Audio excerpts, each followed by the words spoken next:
بسم اللہ الرحمن الرحیم۔ مرکز دعوت الجالیات کویت کے یوٹیوب چینل اسلام کے ڈبلیو کو سبسکرائب کریں اور شیئر کریں تاکہ صدقہ جاریہ آپ کے لیے ہو اور دوسروں کی دنیا اور آخرت کا بھلا ہو۔ العلماء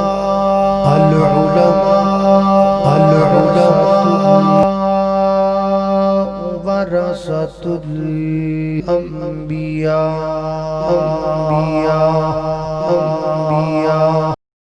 اور جھوٹ گھڑ کر میری طرف منسوب کر دے تو وہ یقین کر لے کہ اس کا ٹھکانہ جہنم ہے، بلکہ اللہ تعالیٰ علم کو اس طرح اٹھاتا ہے کہ اپنے علماء کو اللہ تعالیٰ اٹھا لیتا ہے۔ جو علماء ہوتے ہیں یہ بھی انبیاء کے وارث ہیں۔ آج کل آن لائن فتوے چل رہے ہیں، آن لائن سوال و جواب چل رہے ہیں۔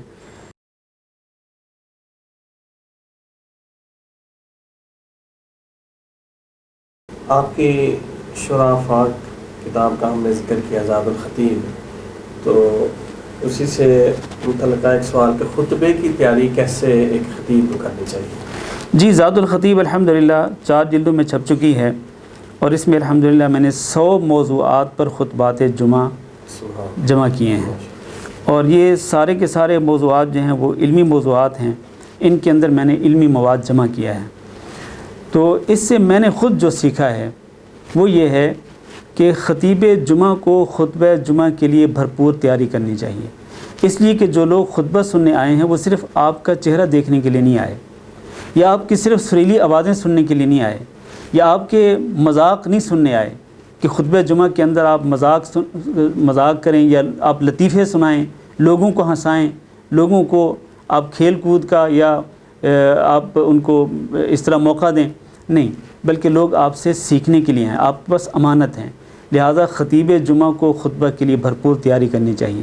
آپ کا سوال کہ کس طرح تیاری کرنی چاہیے، اس کا طریقہ یہ ہے کہ سب سے پہلے آپ اپنے خطبہ جمعہ کے لیے موضوع متعین کریں، ایک ٹاپک فکس کر لیں کہ آپ نے اس ٹاپک پر، اس موضوع پر آج گفتگو کرنی ہے۔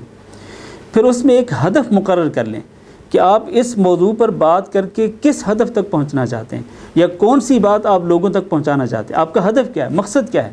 یعنی دیکھیں نا، ہر کام کا ایک مقصد ہوتا ہے، تو آپ اپنے خطبہ جمعہ کا ایک مقصد متعین کر لیں کہ آپ نے اس موضوع پر یہ بات جو ہے یہ آپ نے لوگوں تک پہنچانی ہے، لوگوں کو آپ نے اچھی طرح سمجھانی ہے۔ پھر اس کے بعد جب آپ نے ٹاپک بھی فکس کر لیا اور آپ نے اپنا ہدف بھی متعین کر لیا، تو اب آپ کو تیاری کرنی ہے۔ تیاری کرنے کے لیے ظاہر ہے کہ قرآن کے علاوہ اور حدیث کے علاوہ کیا ہے، خطیب جمعہ کے لیے سب سے بہترین مواد جو ہے وہ قرآن اور حدیث ہی ہے، اس کے علاوہ کچھ نہیں ہے۔ لہذا اس کو اپنے اس موضوع کے متعلق قرآن آیات کو دیکھنا چاہیے، قرآن آیات کا، ان آیات کا ترجمہ دیکھنا چاہیے، ان آیات کی تفسیر پڑھنی چاہیے، اور پھر اسی طرح سے اسی موضوع کے متعلق احادیث کو دیکھنا چاہیے، اور ان احادیث کو اچھی طرح سے سمجھ لینا چاہیے۔ خود انسان خطیب جمعہ جو ہے وہ اچھی طرح سے آیات کو بھی ذہن نشین کر لے، احادیث کو بھی ذہن نشین کر لے، کیونکہ ایسا ہوتا ہے کہ بہت سارے خطبہ جب خطبہ دینے کے لیے کھڑے ہوتے ہیں تو ان کو قرآنی آیات اچھی طرح سے یاد نہیں ہوتی ہیں، لہذا وہ قرآنی آیات کو پڑھنے میں غلطیاں کرتے ہیں، اور اسی طرح احادیث کی نصوص بھی ان کو یاد نہیں ہوتی۔ اگر آپ کو اللہ تعالیٰ نے حافظہ دیا ہے اور آپ قرآن مجید کی آیات کو ذہن نشین کر کے جاتے ہیں، احادیث کو بھی ذہن نشین کر کے جاتے ہیں، تو بہت اچھی بات ہے۔ لیکن اگر آپ کو اتنا اللہ نے حافظہ نہیں دیا، آپ نصوص شرعیہ جو ہیں قرآن کی اور حدیث کی، اگر آپ ان کو ہو بہو حرف بحرف ذہن نشین نہیں کر سکتے تو آپ لکھ لیں، لکھنے کی زحمت کر لیں، لکھ کے پرچی لے کے جانا یا پیپر لے کے جانا کوئی معیوب بات نہیں ہے، یہ کوئی بری بات نہیں ہے، آپ لکھ کے لے جائیں، اس میں آپ کے لیے آسانی ہو جائے گی۔ اور پھر یہ ہے کہ آپ اس کے کچھ عناصر، آپ اس موضوع کے کچھ عناصر بنا لیں، کچھ پوائنٹس جو ہیں وہ آپ مرتب کر لیں کہ آپ نے سب سے پہلے اس موضوع پر اس پوائنٹ پہ بات کرنی ہے، پھر اس کے بعد دوسرے پوائنٹ پہ بات کرنی ہے، پھر اس کے بعد تیسرے پوائنٹ پہ بات کرنی ہے۔ مثلا آپ دیکھ لیں، یہی جو والدین کے ساتھ حسن سلوک کا جو موضوع ہے، آپ سب سے پہلے دیکھیں کہ والدین کے ساتھ حسن سلوک کی اہمیت کیا ہے، پھر اس کے متعلق آیات بھی دیکھ لیں، احادیث بھی دیکھ لیں۔ پھر آپ یہ دیکھیں کہ والدین سے حسن سلوک کے فضائل کیا ہیں، وہ فضائل آپ قرآن سے اور حدیث سے آپ جمع کر لیں۔ پھر اس کے بعد آپ یہ دیکھیں کہ فضائل یہ والدین سے حسن سلوک کے ثمرات کیا ہیں، اس سے آپ کو کون کون سے فوائد مل سکتے ہیں دنیا میں اور آخرت میں، وہ بھی آپ جمع کر لیں۔ پھر آپ یہ دیکھیں کہ والدین سے بدسلوکی کرنے یا والدین کی نافرمانی کرنے کے کیا نقصانات ہیں، اس سلسلے میں جو آیات ہیں قرآن مجید کی، جو احادیث ہیں، وہ آپ جمع کر لیں۔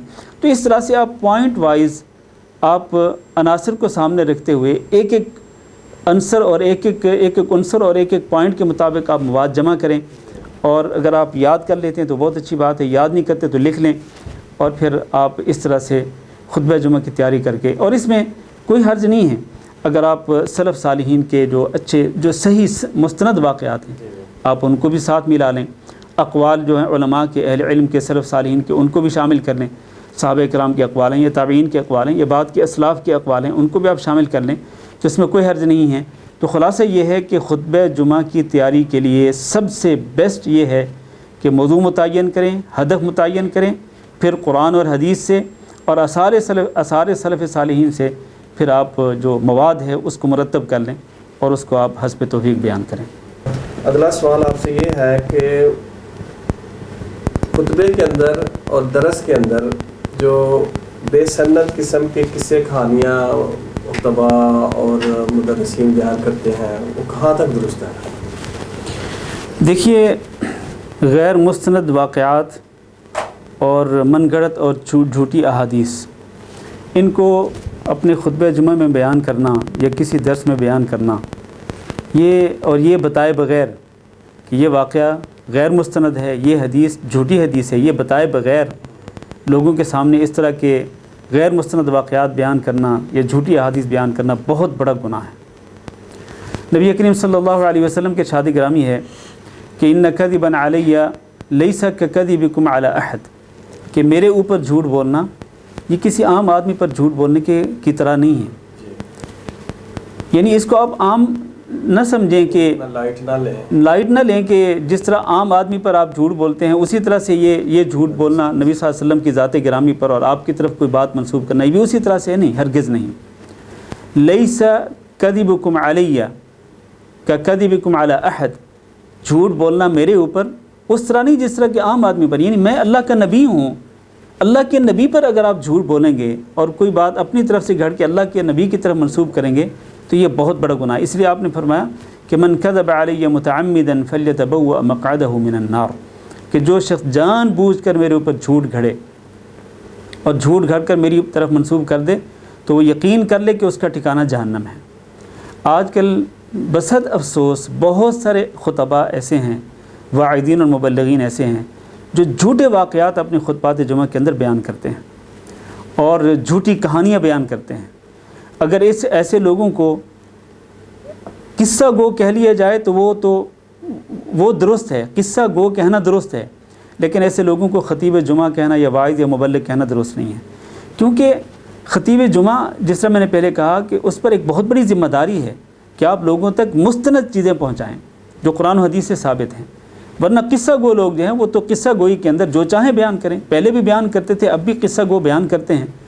اور افسوس اور دکھ کی بات یہ ہے کہ بہت سارے خطباء ترنم کے ساتھ اور بناوٹی رونے جیسی آواز بنا کر، رونے اور رلانے والی آوازیں بنا کر بناوٹی طور پر وہ لوگوں پر اثر انداز ہونے کی کوشش کرتے ہیں اور جھوٹے واقعات بیان کرتے ہیں، حالانکہ وعظ اور نصیحت کے لیے سب سے بہتر قرآن ہے اور اس کے ساتھ نبی صلی اللہ علیہ وسلم کی صحیح احادیث ہیں۔ اگر کسی پر قرآن مجید کی آیات کا اثر نہیں ہوتا اور نبی صلی اللہ علیہ وسلم کی صحیح احادیث کا اثر نہیں ہوتا، اگر اس سے وہ عبرت حاصل نہیں کرتا، اس سے وہ سبق حاصل نہیں کرتا، تو آپ کے جھوٹے من گھڑت واقعات سے اس کو کیا حاصل ہوگا؟ اس کو کچھ بھی حاصل نہیں ہوگا۔ یہ ٹھیک ہے کہ آپ لوگوں کو رلانے میں کامیاب ہو جائیں گے، آپ کی طرف سے سناٹا چھا جائے گا حاضرین پر اور آپ کے سامنے جو لوگ موجود ہیں، لیکن اس سے فائدہ کیا ہوگا؟ جھوٹے واقعات سنانے سے کوئی فائدہ نہیں ہوگا۔ اور پھر نبی صلی اللہ علیہ وسلم کا یہ فرمان بھی سامنے رکھنا چاہیے خطباء کو۔ آپ نے فرمایا کہ من حدث بحدیث یری انہ کذب فہو احد الکاذبین، جو شخص ایسی حدیث بیان کرے جس کے بارے میں اس کو پتہ ہو کہ یہ جھوٹی ہے تو وہ خود بھی جھوٹوں میں سے ایک جھوٹا ہو جاتا ہے۔ تو اس لیے خطباء کو اس سلسلے میں بہت ہی احتیاط سے کام لینا چاہیے۔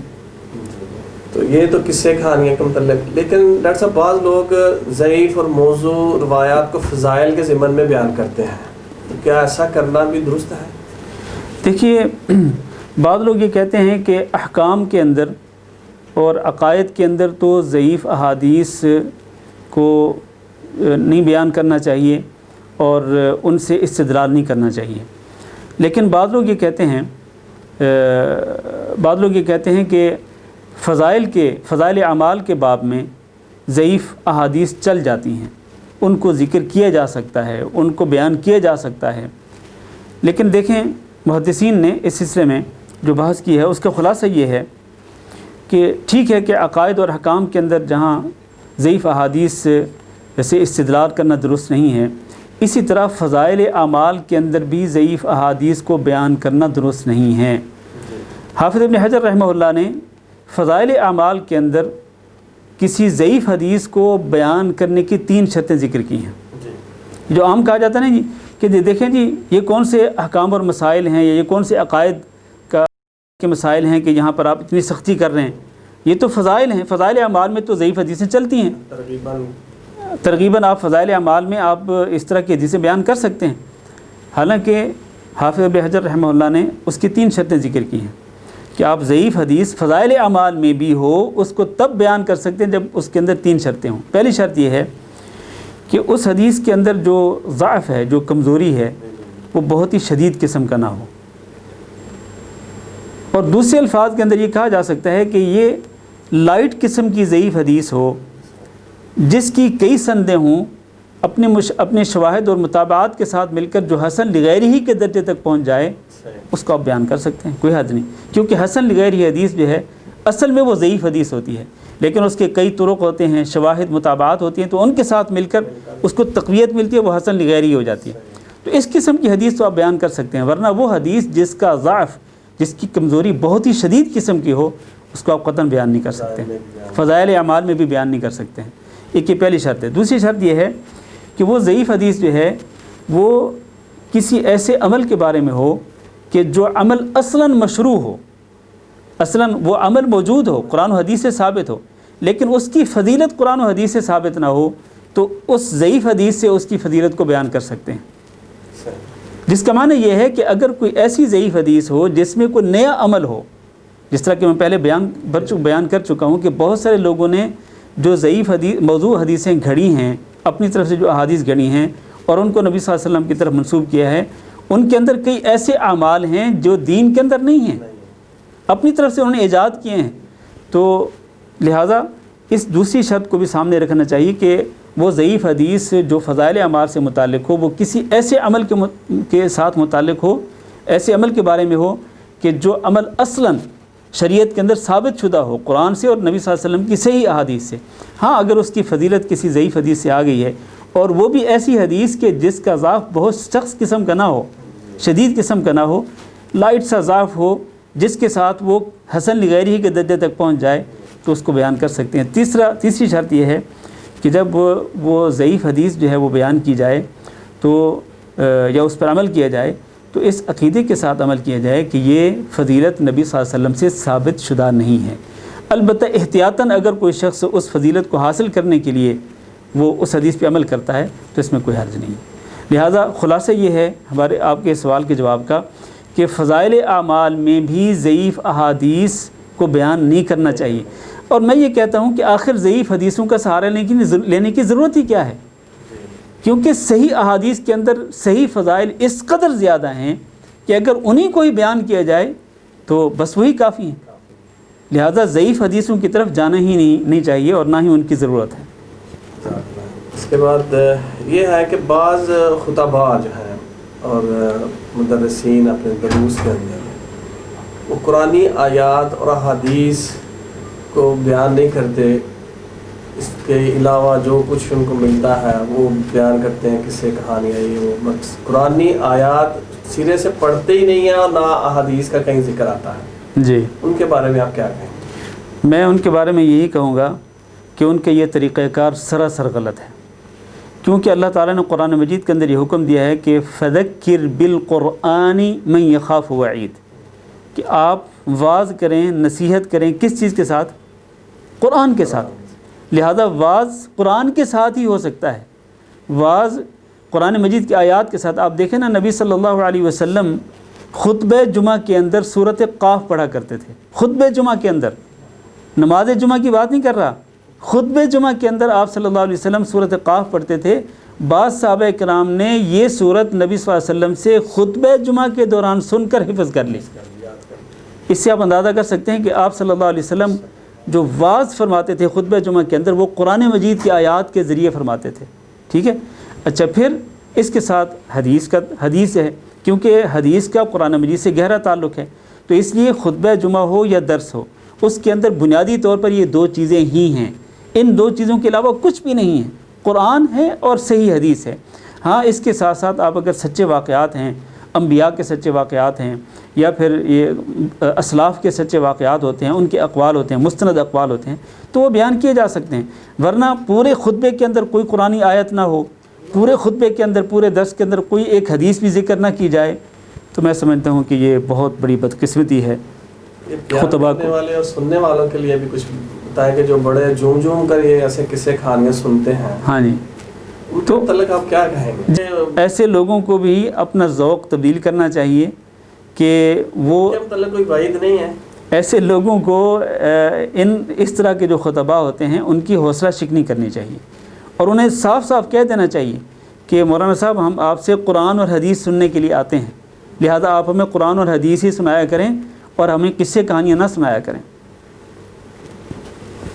اگلا سوال ہے ڈاکٹر صاحب آپ سے کہ جو نئے خطباء اور واعظین ہیں ان کے لیے آپ کیا پیغام دیں گے، خصوصاً جبکہ سوشل میڈیا کا دور ہے اور اس میں بہت سے ایسے لوگ بھی سوشل میڈیا پر آ کر واعظ و تبلیغ کر رہے ہیں جو نہ کسی مدرسے سے فارغ التحصیل ہیں، نہ عربی گرامر، حتیٰ کہ ان کو قرآن پاک بھی صحیح طور سے پڑھنا نہیں آتا، لیکن وہ مفتی بنے ہوئے ہیں، ماہر عالم دین بن کے تفسیر، حدیث، محدث بنے ہوئے ہیں، مفسر بنے ہوئے ہیں، آن لائن جو ہے وہ سوالوں کے لائیو جواب دے رہے ہیں.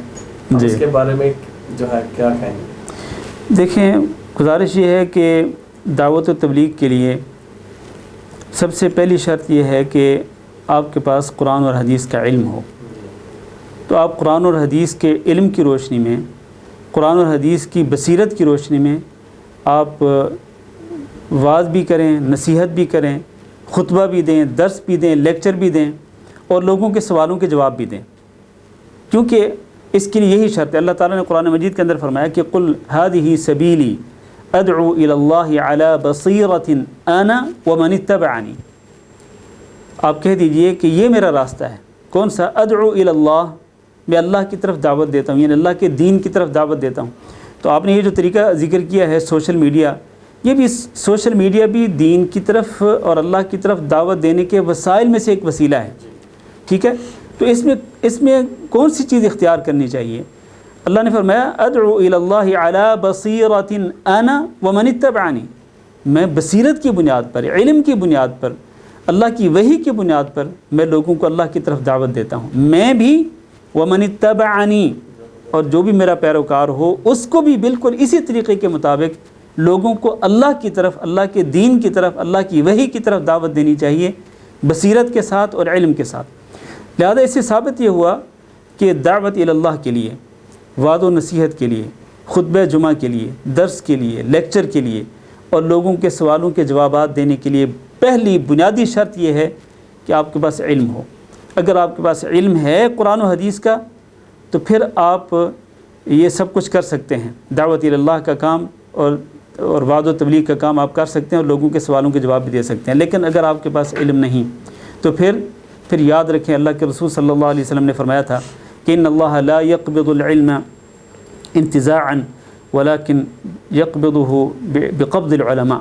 کہ اللہ تعالیٰ علم کو اس طرح نہیں اٹھاتا کہ اللہ بندوں کے دلوں سے علم کو چھین لے، نہیں، بلکہ اللہ تعالیٰ علم کو اس طرح اٹھاتا ہے کہ اپنے علماء کو اللہ تعالیٰ اٹھا لیتا ہے.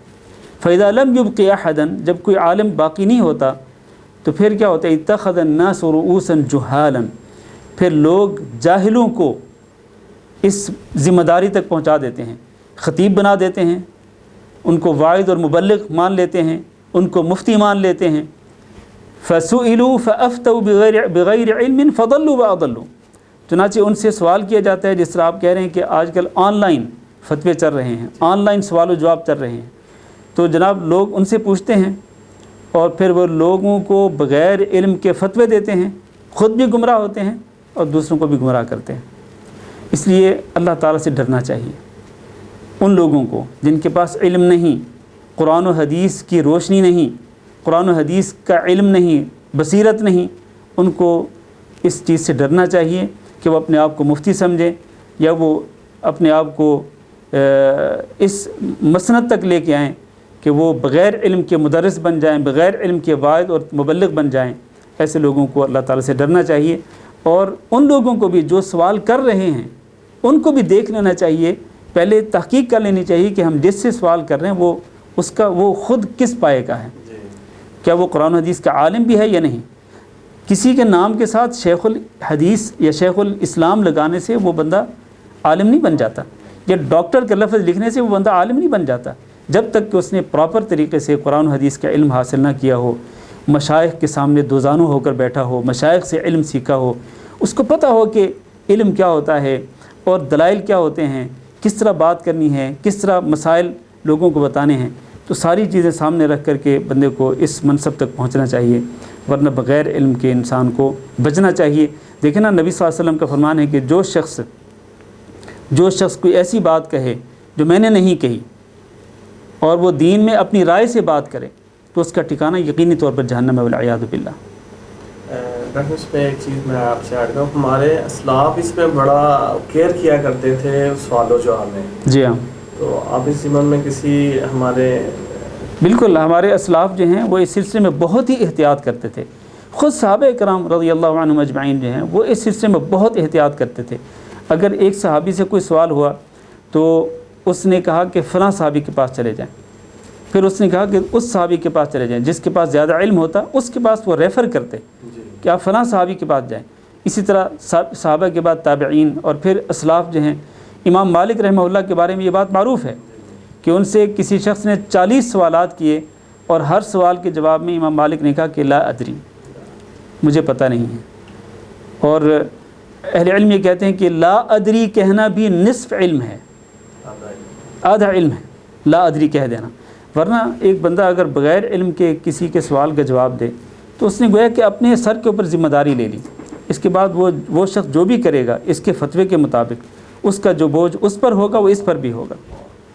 اچھا ڈاکٹر صاحب، ہمارے ہاں عام یہ تاثر ہے کہ خطبہ جو ہے جمعے کا خطبہ ہے وہ عربی میں ہی ہے، کسی اور لینگویج میں کسی اور زبان میں خطبہ نہیں دیا جا سکتا، اسی لیے جو خطبہ ہیں وہ جو عربی عبارت پڑھتے ہیں اس کو خطبہ سمجھا جاتا ہے، اور جو اس کے علاوہ اپنی زبان میں اردو وغیرہ میں انگلش میں یا اپنی لینگویج مادری زبان میں کچھ بیان کرتے ہیں اس کو خطبہ نہیں بلکہ تقریر کہا جاتا ہے۔ تو اس طرح اس کو وہ آداب جو عربی خطبے کا ہے وہ بھی نہیں دیا جاتا اور نہ ہی اس کو واجب سمجھا جاتا ہے سننا۔ تو ہماری شریعت مطہرہ کے اندر کیا کسی دوسری زبان کے اندر خطبہ دینا اس کی کوئی گنجائش ہے؟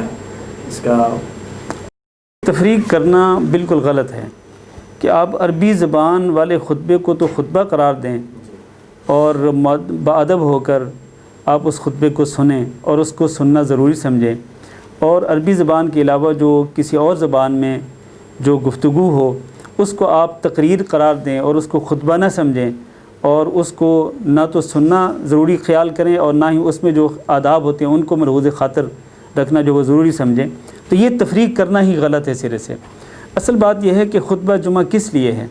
خطبہ جمعہ ہے وعظ و نصیحت کرنے کے لیے، لوگوں کو آخرت یاد دلانے کے لیے، لوگوں کو دین کے احکام پہنچانے کے لیے۔ تو آپ کے سامنے جو لوگ بیٹھے ہیں آپ نے ان کو سامنے رکھ کر وہ جس زبان کو سمجھتے ہیں اسی زبان میں آپ نے خطبہ دینا ہے، ورنہ یہ تو نہیں ہے کہ سامنے جو بیٹھے جو لوگ ہیں وہ سارے کے سارے عجمی ہیں، عربی زبان نہیں سمجھتے، آپ ان کو عربی زبان میں خطبہ دے رہے ہیں تو وہ کیا سمجھیں گے؟ وہ اس خطبے سے انہوں نے کیا فائدہ اٹھایا؟ وہ کون سا دین کا حکم وہ سیکھ کر کے گئے؟ وہ کس طرح ان پر خطیب کے خطبے کا اثر ہوا؟ کچھ بھی اثر نہیں ہوا، کیونکہ وہ کچھ بھی سمجھ نہیں رہے ہیں۔ اور اللہ تعالیٰ نے قرآن مجید کے اندر ارشاد فرمایا کہ وما ارسلنا من رسول الا بلسان قومه، ہم نے جو بھی رسول بھیجا اس کی قوم کی زبان کے اندر بھیجا، یعنی جو زبان قوم کی ہوتی تھی نبی بھی وہی زبان بولتا تھا۔ اس سے معلوم یہ ہوا کہ نبوت کے مقاصد میں سے ایک مقصد کیا ہے؟ مقصد یہ ہے کہ نبی اس زبان میں، اس لینگویج میں گفتگو کرے جس لینگویج کو یا جس زبان کو اس کی قوم سمجھتی ہے، تاکہ نبوت کا مقصد جو ہے وہ پورا ہو۔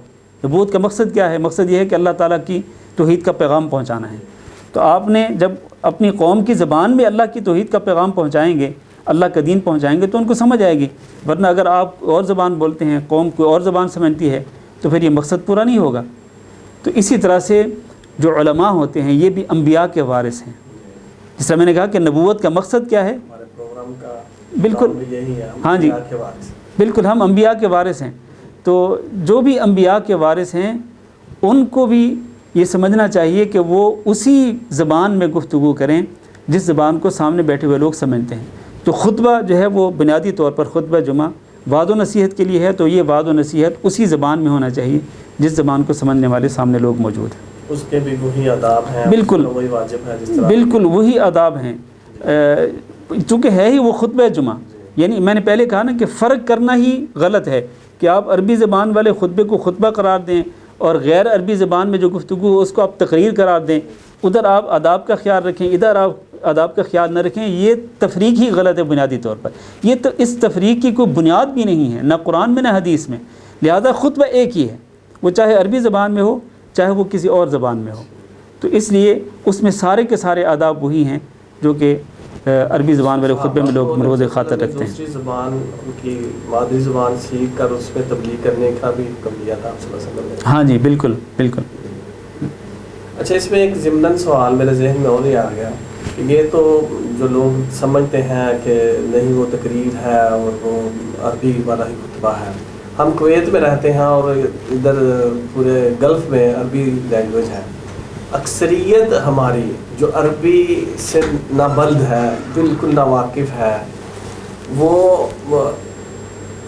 اپنی زبان کا خطبہ چھوڑ کے وہ عربی کا خطبہ فقط اس لیے پڑھتے ہیں کہ وہاں جلدی ختم ہو جاتا ہے، ہم وہاں پڑھیں اور جلدی فارغ ہو کے گھر آ جائیں۔ اس کے متعلق آپ کیا کہیں گے؟ یہ بات بھی درست نہیں ہے۔ جس طرح میں نے پہلے کہا کہ خطبے کا اصل مقصد یہی ہے کہ آپ خطبہ دینے والا دین کے احکام لوگوں تک پہنچائے، تو خطبہ سننے والوں کا بھی یہ مقصد ہونا چاہیے کہ ہمیں اس خطبے سے کچھ حاصل ہو، کہ ہم دین کے احکام سیکھیں، دین کے اخلاق کو سیکھیں، عقائد کو سیکھیں، عبادات کو سیکھیں، معاملات کو سیکھیں۔ جتنی بھی گفتگو ہوتی ہے خطبہ جمعہ کے اندر، اس کا سیکھنا اصل مقصد ہے اور دین کا علم حاصل کرنا اصل مقصد ہے۔ تو وہ لوگ جو کہ عربی زبان کو سمجھتے ہی نہیں مکمل طور پہ، یا تقریباً 90% لوگ جو ہیں وہ عربی زبان سے ناواقف ہوتے ہیں، وہ اگر عربی زبان میں خطبہ سنیں گے تو وہ کیا سیکھیں گے؟ ان پہ کیا اثر ہوگا؟ تو ان کو خطبے کا اصل مقصد ہی حاصل نہیں ہوا۔ لہذا ان کو ایسی جگہ پہ جانا چاہیے جہاں پر ان کی زبان میں خطبہ جمعہ ہو، تاکہ وہ دین کا کچھ نہ کچھ علم حاصل کر سکیں اور کچھ نہ کچھ سیکھ سکیں۔ ہاں جی، اس میں کئی لوگ کہتے ہیں کہ کچھ سیکھ لیں گے تو وہ پھر عمل کرنا ہاں، یہ تو ایک بہانہ ہوتا ہے، شیطانی ایک ہیلہ ہے یہ۔ بارک اللہ فیکم، اکرمکم اللہ۔ اس پروگرام میں تشریف لانے کا۔ تو ناظرین، آج کے ہمارے مہمان عالم دین ڈاکٹر حافظ محمد اسحاق زاہد حافظہ اللہ تعالیٰ، ان کی گفتگو آپ نے سنی۔ انشاءاللہ اسی طرح یہ سلسلہ جاری و ساری رہے گا۔ اللہ سے دعا ہے کہ اللہ ہمیں زیادہ سے زیادہ علماء کرام کی بایوگرافی کو جمع کرنے اور اس کو آن لائن کرنے کی توفیق عطا فرمائے۔ آمین۔ السلام علیکم ورحمۃ اللہ وبرکاتہ۔